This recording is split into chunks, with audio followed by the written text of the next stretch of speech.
ہاں جی ترتیل کے ساتھ جو ہے اس کو ٹھہر ٹھہر کر. تو اس سے اگلا حق قرآن مجید کا یہ ہے جب آپ نے پڑھ لیا ہے, پڑھنے کا ثواب اپنی جگہ پر ہے, ایک حرف کے 10 نیکیاں اللہ تعالیٰ عطا فرماتے ہیں. یہ عام دنوں کے اندر رمضان شریف میں تو اور زیادہ اس کو اللہ تعالیٰ برکتیں عطا کر دیتے ہیں.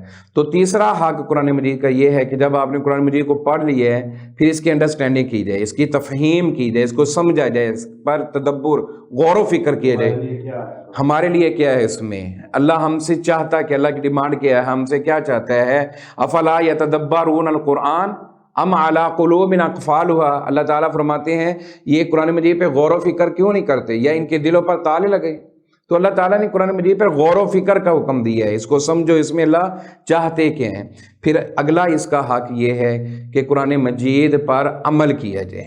جب ہم نے اس کو پڑھ لیا ہے, اس کو سمجھ لیا ہے, تو پھر ہم اس کو عمل بھی کریں کہ اللہ نے جو اس میں فرمایا ہے تو اس کے مطابق ہم نے عمل بھی کرنا ہے, کیونکہ عمل سے زندگی بنتی ہے, جنت بھی جہنم بھی. یہ خاکی اپنی فطرت میں نہ نوری ہے نہ رد. تو عمل کے بغیر کچھ نہیں ہے. تو عمل کی وجہ سے اللہ تعالیٰ جو ہے وہ, اور نبی اکرم صلی اللہ علیہ وسلم کا جو ارشاد پاک ہے ان اللہ یرفع بہذا الکتاب اقواما ویعظ بها آخرین, اللہ تعالیٰ اس کتاب پر عمل کی وجہ سے قوموں کو عزت عطا فرماتے ہیں, اور اس کتاب کو چھوڑ دینے کی وجہ سے اللہ قوموں کو ذلیل و رسوا کر دیتے ہیں. تو اگلا حق یہ ہے کہ عمل کیا جائے. اور جب آپ نے عمل کر لیا, عمل کے بعد ہماری یہ ذمہ داری رسپانسبلٹی بنتی ہے کہ ہم اس قرآن مجید کی تبلیغ کریں, اس کو آگے بھی پہنچائیں, اس کو دوسروں تک پہنچائیں, دوسروں کو سکھائیں. اور ہاں جی یہ بھی حق ہے. اور پھر وہ کہ اللہ کے نبی صلی اللہ علیہ وسلم نے فرمایا تم میں سے بہترین انسان وہ ہے جو قرآن مجید سیکھتا بھی ہے اور قرآن مجید سکھاتا بھی ہے. حضرت یہ سیکھنے اور سکھانے کی آپ نے بات کی, اس سے پہلے آپ نے کہا کہ اس کو قرآن پاک کو پڑھنے کے بعد اس کو ترجمے کے ساتھ پڑھنا ہے, اور عمل آپ نے بات کی بڑی خوبصورت انداز میں. حضرت ہمارے یہاں پہ عربی زبان بولی نہیں جاتی ہے, ہمارے دیگر زبانیں انگلش ہے, اردو ہے, پنجابی ہے. تو کیا قرآن پاک جو عربی کے علاوہ اردو زبان میں پڑھا جا سکتا ہے, یا دوسرے ممالک میں انگلش میں ہے, انڈیا میں ہندی میں ہے, تو کیا اس کی فضیلت ایک جیسی ہے, یا عربی میں الگ فضیلت ہے اور باقی زبانوں میں الگ فضیلت ہے؟ جی بالکل ایسے ہی ہے کہ جب آپ جو اصل کتاب ہے قرآن مجید عربی متن کے ساتھ, اس کا پڑھنا جو ہے وہ اس کی فضیلت ہے. باقی آپ اگر کوئی بندہ اس کو سمجھنا چاہتا ہے تو وہ اس کا سہارا لیتا ہے ٹرانسلیشن کا, اردو کے اندر سمجھنا چاہتا ہے, پنجابی کے اندر اس کے تراجم جو ہے مختلف زبانوں میں موجود ہیں. ٹھیک ہے, ہر زبان کے اندر عموماً اس کی ٹرانسلیشن جو ہے وہ موجود ہے. تو جو لوگ اس کو پڑھتے ہیں, سمجھتے ہیں, اس کے ٹرانسلیشن پڑھ کر, تو اللہ تعالیٰ اس کو اس کے سمجھنے کی وجہ سے بھی اس کا اجر اور ثواب جو ہے سمجھنے کی حد تک دیگر زبانوں میں ہم پڑھ سکتے ہیں. جی فضیلت اس کی عربی زبان میں, فضیلت وہ اصل کتاب کی جو ہے. ٹھیک ہے. اچھا حضرت قرآن پاک پڑھنا اور اس کو یاد کر کے حفظ کر لینا اور حافظ قرآن بن جانا, سبحان اللہ, بڑا خوبصورت آپ کا سوال ہے. اور ماشاءاللہ یہ ہمارے لیے یہ اعزاز ہے الحمدللہ کہ اللہ تعالیٰ نے ہمیں قرآن مجید کا جو ہے وہ حافظ بنایا. الحمدللہ جو بندہ قرآن مجید کو حفظ کرتا ہے, قرآن مجید کا یاد کرتا ہے, قرآن مجید کا قاری بن جاتا ہے, اللہ تعالیٰ اس کو دنیا میں بھی عزتیں دیتا ہے. اللہ دنیا میں بھی اس کو پروٹوکول دیتا ہے کہ کتنی برادری جو ہے وہ لوگ اکٹھے ہوتے ہیں اور ایک حافظ صاحب قرآن کے قاری کے پیچھے وہ نماز ادا کرتے ہیں. تو یہ دنیا میں اس کا اعزاز اللہ نے اس کے لیے رکھا ہے. اور یہی اعزاز جب قیامت والے دن اس کو حافظ قرآن کو نصیب ہوگا, وہ کیا ہوگا کہ جب اللہ تعالیٰ فرمائے گا قرآن مجید کے حافظ کو اپنے سامنے کھڑا کرے گا, تو اللہ تعالیٰ فرمائے گا کہ قرآن کے حافظ, قرآن پڑھنے والے, اقرأ وارتقی ورتل کما کنت ترتل فی الدنیا, اے قرآن کے حافظ پڑھتا جا اور جیسے تو دنیا میں ٹھہر ٹھہر کا, جیسے ہم نے وہ حقوق کی بات کی کہ ٹھہر ٹھہر کا قرآن مجید کو پڑھنا چاہیے. تو ناظرین یہ قرآن کے حافظ کو یہ جو مقام مل رہا ہے وہ کیا ہے کہ قرآن کے حافظ تو پڑھتا جا اور جنت کی منزلیں چڑھتا جا. جہاں والناس کی سین آ جائے گی وہاں ایک حافظ قرآن کا مقام آ جائے گا. تو جتنی قرآن مجید کی آیات ہیں جتنی قرآن مجید کی آیات ہیں اتنا ایک مقام اور درجہ اللہ تعالیٰ نے حافظ قرآن کا بلند فرما دیا ہے۔ یہ اعزاز، اور یہ صرف حافظ قرآن کے لیے تو یہ اعزاز، اور اس کو اور کیا پروٹوکول مل رہا ہے، اور کیا اعزاز مل رہا ہے کہ اللہ کے نبی صلی اللہ علیہ وسلم نے فرمایا حافظ قرآن کے والدین کو بلایا جائے گا۔ صرف اس کو حافظ قرآن کو یہ شان نہیں ہے، اس کے والدین کو بھی، جنہوں نے محنت کی، جنہوں نے اس کو بچے کو، اپنے بیٹے کو، اپنی بیٹی کو اس کام پہ لگایا ہوگا، اس کے لیے چھوڑ کر آئے، محنت کی، اس کے لیے وقت نکالا، محنت کرتے رہے، اس کے لیے دعائیں کرتے رہے، اس کو کتنا اجر ہے۔ تو قیامت والے دن اللہ تعالیٰ حافظ قرآن کے والدین کو ایسا تاج پہنائے گا جس کی روشنی آسمان کے سورج اور چاند سے بھی زیادہ۔ لوگ دیکھیں گے یہ کون لوگ ہیں، تو بتایا جائے گا یہ وہ لوگ ہیں جن کے بیٹے اور بیٹیاں قرآن کے حافظ ہیں، جن کے بچے حافظ ہیں۔ سورج کی روشنی پوری دنیا کو روشن کرتی ہے، پوری دنیا، چاند اور سورج کی زیادہ اس کی روشنی، اور وہ لوگ دیکھ رہے ہوں گے یہ قرآن کے حافظ اور قاری کے والدین ہیں جن کو اللہ تعالیٰ نے یہ اعزاز عطا فرمایا۔ آمین آمین آمین۔ اچھا حضرت، ایک اور معاملہ ہے سامنے، اس میں کہا جاتا ہے کہ عام انسان کے پیچھے جو شیطان ہے اس کی قوت اور ہوتی ہے، اور حافظ قرآن کے جو ساتھ ہے اس کو گرگلانے میں اور گمراہ کرنے میں اس کی قوت اور تعداد زیادہ ہوتی ہے، اس میں کیا حقیقت ہے؟ جی، ایک بات آپ نے یاد رکھنی ہے، میں محترم ناظرین کے سامنے بھی کرنا چاہوں گا کہ شیطان جو ہوتا ہے نا، شیطان وہاں حملہ کرتا ہے جہاں کوئی چیز اس کو ملتی ہے۔ چور جو ہے نا، چور بھی وہاں چوری کرتا ہے جہاں اس کو کوئی چیز نظر آتی ہے، اس کو خزانہ ملتا ہے کہ یہاں خزانہ دبا ہوا ہے، یہاں خزانہ موجود ہے، یہاں موجود ہے، تو چور وہاں چوری کرتا ہے۔ تو شیطان بھی ایسی جگہ پر حملے کرتا ہے، جیسے نبی اکرم صلی اللہ علیہ وسلم نے فرمایا کہ خنزب نامی شیطان جو ہے وہ نماز کے اندر، جب تم نماز شروع کرتے ہو تو وہ نماز کے اندر آ جاتا ہے، اور نماز کے اندر آ کر بندے کو وسوسے ڈالتا ہے، یہ یاد کر، یہ یاد کر۔ تو ایسے ہی قرآن کا جو حافظ ہے، قرآن پڑھنے والا ہے، چونکہ شیطان جو ہے وہ اللہ کے مقابلے میں آتا ہے اور اللہ کے مقابلے میں کھڑا ہونا چاہتا ہے، تو وہ آ کر حافظ قرآن کو، قرآن پڑھنے والے کو جو ہے وہ ورگلاتا ہے، گمراہی کی طرف لانے کی رکاوٹ ڈالتا ہے، اور کہتا ہے کہ یہاں اس کو چھوڑ دے، تو کیا کرے گا، یہ بن جائے گا، یہ بن جائے گا، لوگ جو ہیں وہ آگے نکل رہے ہیں دنیا کے اندر، تو کیا کرے گا اس کو پڑھ کر۔ تو وہ جو ہے نا، وہ اس کو کئی طریقوں سے، مختلف رنگینیوں کے اندر اس کو لا کر اس کو ورگلانے کی کوشش کرتا ہے۔ تو قرآن کا حافظ اور قرآن کے قاری کا اعزاز کیا ہے کہ جب وہ قرآن پڑھتا جاتا ہے تو قرآن کی برکت کے ساتھ، قرآن کے نور اور روشنی کی وجہ سے اللہ تعالیٰ اس کے شیطان کو جو ہے نا وہ وہاں سے بھگا دیتا ہے۔